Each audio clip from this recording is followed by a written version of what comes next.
On se retrouve pour la suite de notre petite initiation ou découverte de la géomancie. Aujourd'hui, je vais te présenter l'écu géomantique, qui est l'outil qui va nous servir à inscrire le tirage qu'on va avoir effectué.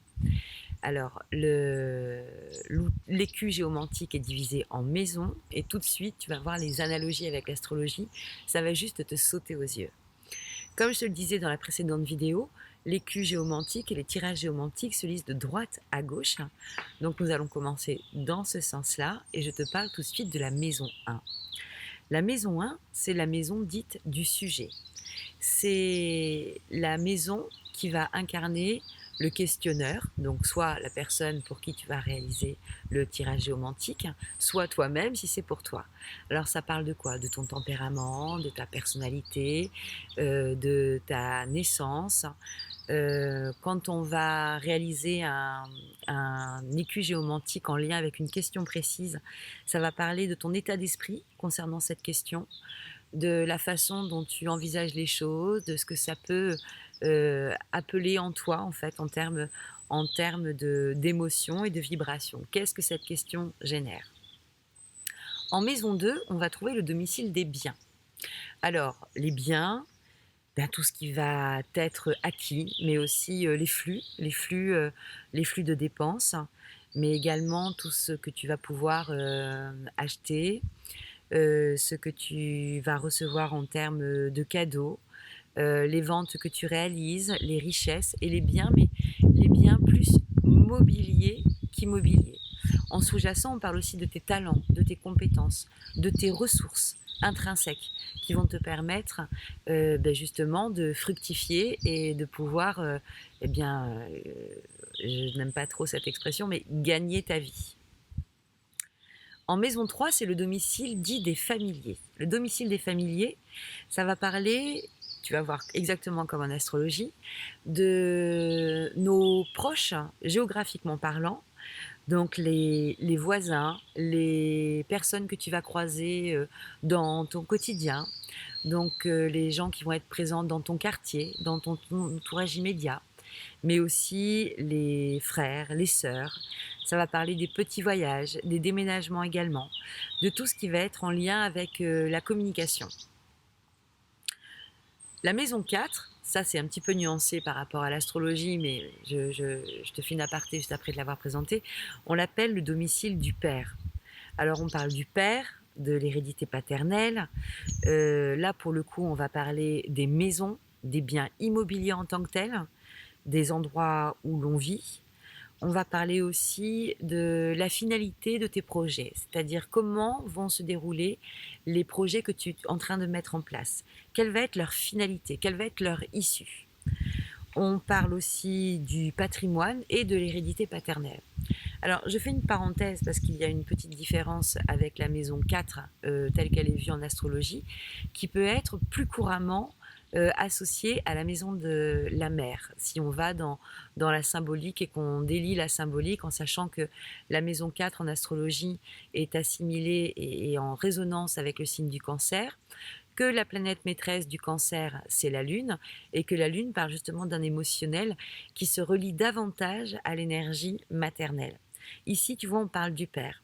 Alors, je te nuance un peu le truc, c'est-à-dire que on est aussi à des certaines époques, lorsque le processus de la géomancie a été développé, on était certainement davantage dans une société, dans une civilisation patriarcale, et il n'y a pas de maison de la mère en géomancie, d'accord?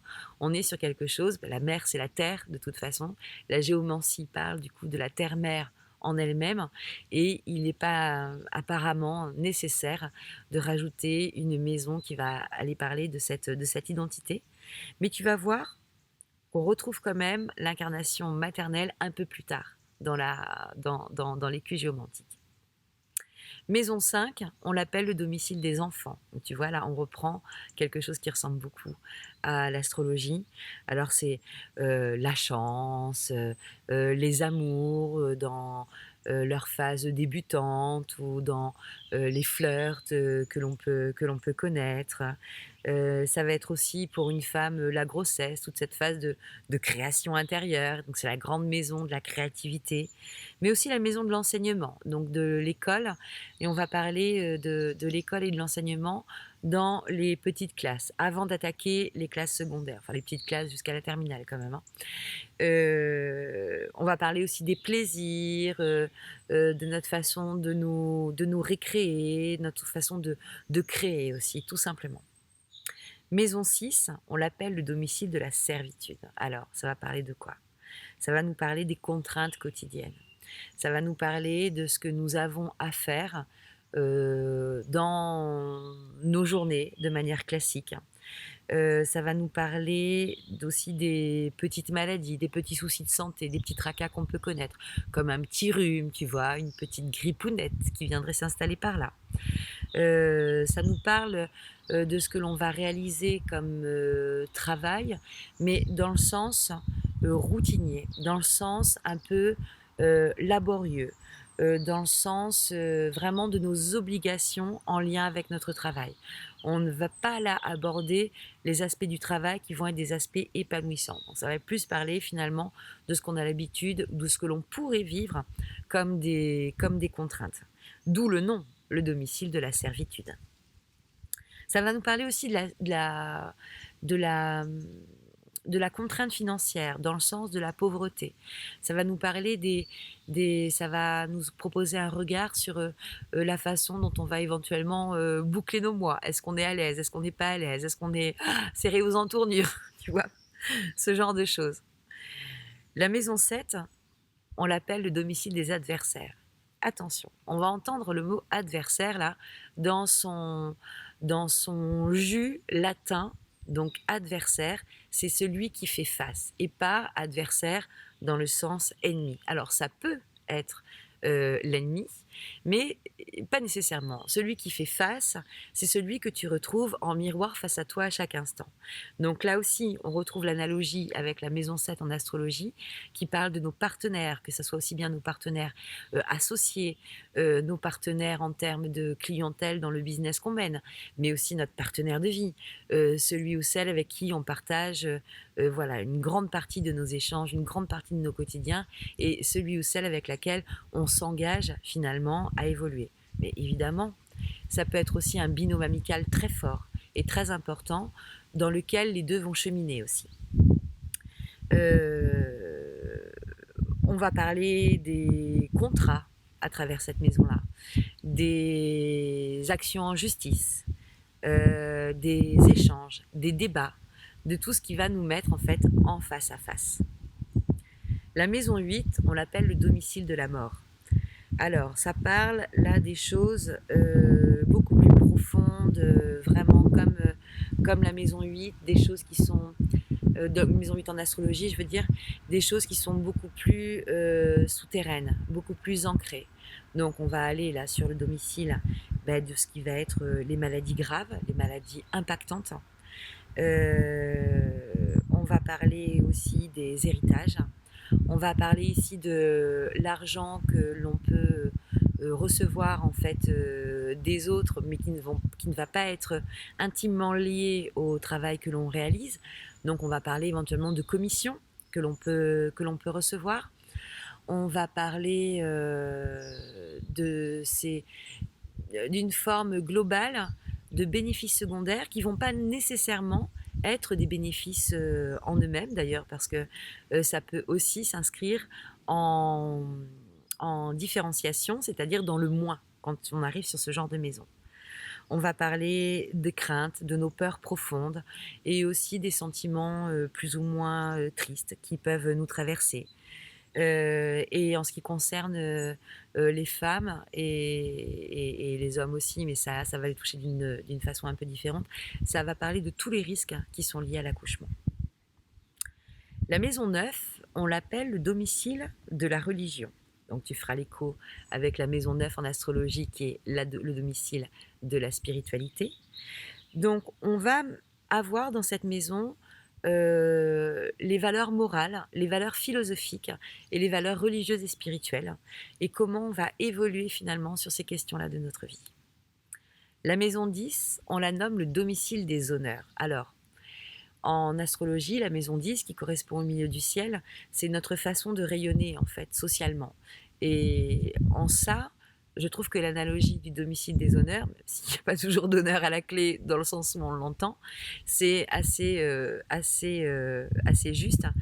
On parle du rang social, de ce que l'on va avoir comme identité professionnelle. On va parler là, ici, très subtilement, de la mère et des ancêtres maternels.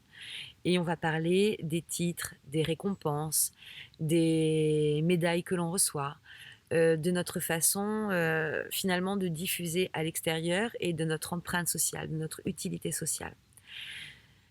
La maison 11, le domicile des amis, donc le cercle amical proche, c'est ce que j'appelle moi la garde rapprochée, le premier petit cercle d'amis intimes, leur qualité à ses amis, à ce cercle amical. Il va parler aussi, cette maison 11, de l'aide inattendue, des coups de pouce du destin que l'on peut recevoir. On appelle ça l'aide providentielle. On va parler des échecs ou des réussites sur les chemins sur lesquels on va s'engager dans le domaine professionnel, mais aussi de nos espoirs. Et la maison 12 va s'appeler le domicile des afflictions. C'est un gros mot, ça fait un petit peu peur. Moi, ça m'a un peu... Je me dis, affliction.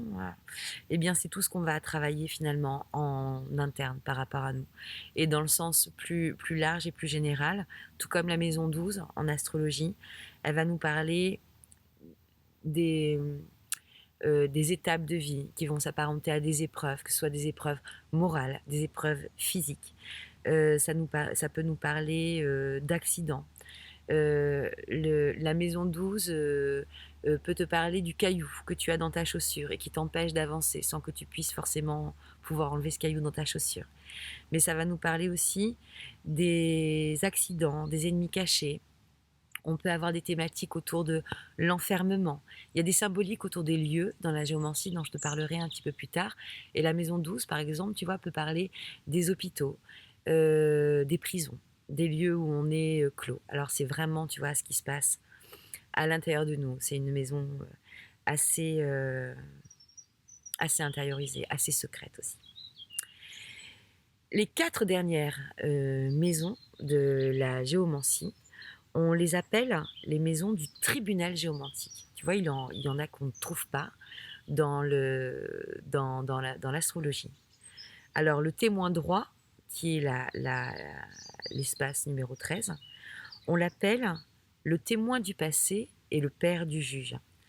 Ça va être une forme de synthèse de ce que pense le questionneur, des causes, de ses atouts comme des choses qui vont être davantage des freins dans son évolution. Et d'ailleurs, c'est ce que ça va mettre en lumière, c'est-à-dire ce qui te gêne en fait pour avancer autour de la question que tu as posée.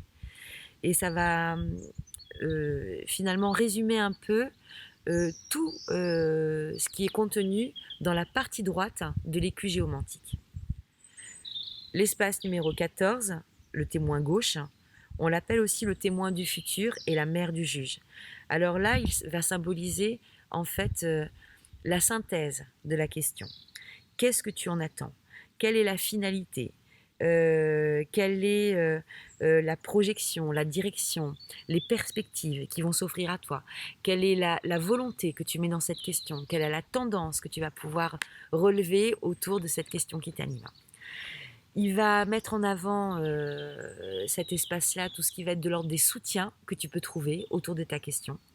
Et il va synthétiser toute la partie gauche de ton écu géomantique. L'espace numéro 15, c'est le juge. Alors le juge, eh bien, il fait la globalité. Tu verras qu'on l'obtient en reliant et en additionnant la case numéro 13 et la case numéro 14. Et ce juge, en case numéro 15, va te donner déjà une indication très intéressante sur l'issue de ta question. Elle va t'informer si l'issue est plutôt bonne ou si elle est plutôt à revoir, s'il y a des choses qui sont à reproposer, à modifier. Et nous allons avoir la case numéro 16 qui est la sentence. La sentence, tu sais, c'est ce que prononce le juge. Et ça va affiner la réponse du juge. Ça va donner des indications sur du plus long terme par rapport à ta question. Ça va te donner des indications sur comment joue l'environnement autour de ce que tu veux faire. Et ça rapporte en fait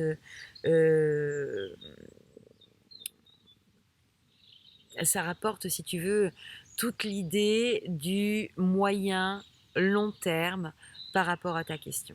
C'est un peu plus de perspective que la maison du juge, avec des indications qui vont concerner l'ambiance, l'atmosphère, tout ce qui va être vraiment dans la globalité autour de ta question. Voilà pour cette séquence en ce qui concerne l'écu géomantique.